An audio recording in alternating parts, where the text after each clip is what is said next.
Hello my dear gangs. So ஃபைனலாக GTS San Andreas full game play walkthrough போடலாம் அப்படின்னு சொல்லி முடிவு பண்ணிட்டேன். ஸோ மறக்காமல் சப்போர்ட் பண்ணுங்கள், லைக் பண்ணுங்கள், ஷேர் பண்ணுங்கள். ஸோ சிஜே லாஸ் சாண்டர்ஸ்லேருந்து இப்போ அவனோட ஹோம் டவுனான க்ரோவ் ஸ்ட்ரீட்டுக்கு வந்துட்டான்.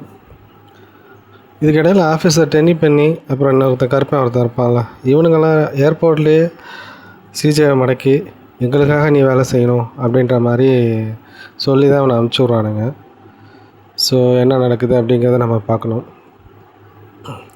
ஸோ ஃபைனலாக வீட்டுக்கு வந்துட்டான் சிஜே. வீட்டில் வந்து பார்த்தா வீடே அலங்கோலமாக கிடக்குதுங்க. வீட்டில் எல்லாமே கண்ணா பின்னான்னு செதறி போய், ஸோ என்ன நடந்திருக்கு, அவங்க அம்மா இறந்துட்டாங்க, சிஜேயோட அம்மா இறந்துட்டாங்க. அதனால் அவன் ரொம்ப கில்ட்டியாக ஃபீல் பண்ணுறான். நம்ம அம்மா கூட இல்லையே, நம்ம அம்மா கூட இருந்திருந்தால் கொண்டிருக்க மாட்டாங்க அப்படின்ற மாதிரி ஃபீல் பண்ணுறான். ஸோ அவங்க புதைக்கப்பட்ட இடமான அந்த சுடுகாட்டுக்கு தன்னோட ஃப்ரெண்ட்ஸோடு போகிறான். அவங்க அண்ணன் ஸ்வீட்டு, பிக் ஸ்மோக்கு, ரைடரு, அவனோட தங்கச்சி போய் பார்த்துட்டு ரிட்டன் வராங்க. ஸோ சிஜே அங்கே அவங்க முன்னாடி போகிறாங்க 3 பேரும், பின்னாடி சைக்கிளில் போகிறான் சிஜே.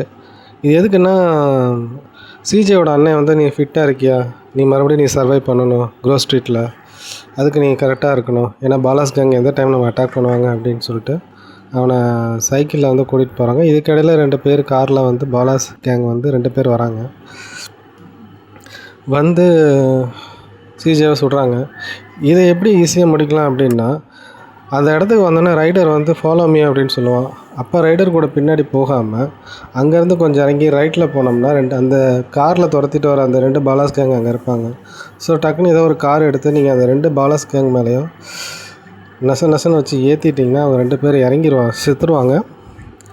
அதுக்கப்புறம் நீங்கள் சைக்கிள் எடுத்துகிட்டு ரைடரு, ஸ்வீட்டு இவங்க 2 ஃபாலோ பண்ணி நம்ம க்ரோவ் ஸ்ட்ரீட்டுக்கு நம்ம போயிடலாம், ஈஸியாக போயிடலாம். பின்னாடி வந்து அவங்க துரத்திட்டு வர மாட்டாங்க.